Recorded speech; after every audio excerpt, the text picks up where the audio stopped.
We're going to show you a new kind of technology. I guess you could call it a new kind of lie detector test, but it's far more sophisticated than that. And it uses brain waves instead of physical cues like pulse and breathing rate.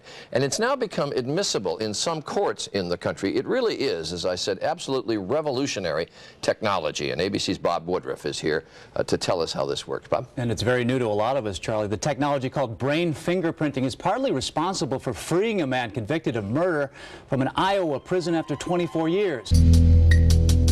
How often have we heard these words from law enforcement officials? These are details known only to the perpetrators.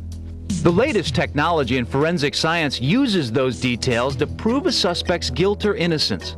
Developed by Harvard-trained Dr. Lawrence Farwell, brain fingerprinting uses brain waves to measure what Dr. Farwell calls the aha of recognition. When the brain recognizes a word or picture, it releases an involuntary wave called a P300 murmur. It's now being used to determine whether suspects were ever at the scene of the crime. If the person knows the specific details about the crime, he gets a recognition response, which we can measure in the brain waves when those correct details about the crime are flashed on the screen. According to Farwell and his brainwave results, Terry Harrington didn't have the details of the 1978 murder he was convicted of stored in his brain. An Iowa judge allowed the new technology into evidence in Harrington's appeal, and now he's a free man. In Missouri, J.P. Grinder confessed and was sentenced to life after a P300 murmur revealed he did have special knowledge of the 1984 rape murder of which he was accused. Now Farwell's science could save the life of Jimmy Ray Slaughter on Oklahoma's death row for the murder of his ex-girlfriend and their infant daughter. Farwell tested Slaughter on details Slaughter claimed he didn't know. The room where the adult victim's body was located, the position on the floor where the adult victim's body was lying. When Farwell questioned Slaughter on the location of the bodies at the murder scene and the position of the woman's body on the floor, there was no brainwave of recognition. We have at least a 99% confidence that you don't have that information in your brain. So what does that mean to you?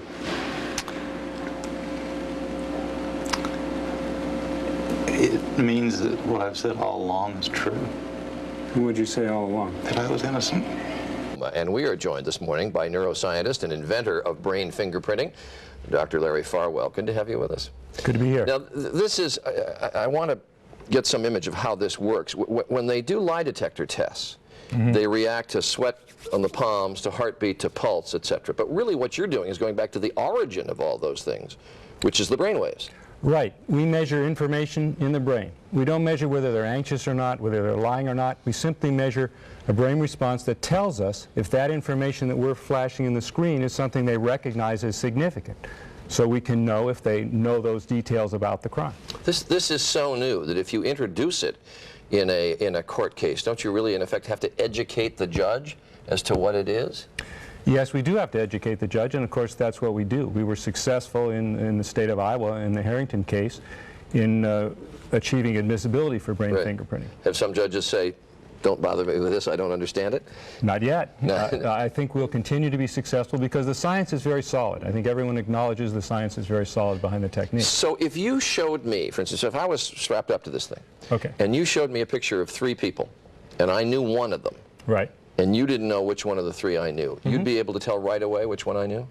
Yes, absolutely. Because I would have some sort of a brainwave reaction. This P300, what did he say? Right, P300 murmur response.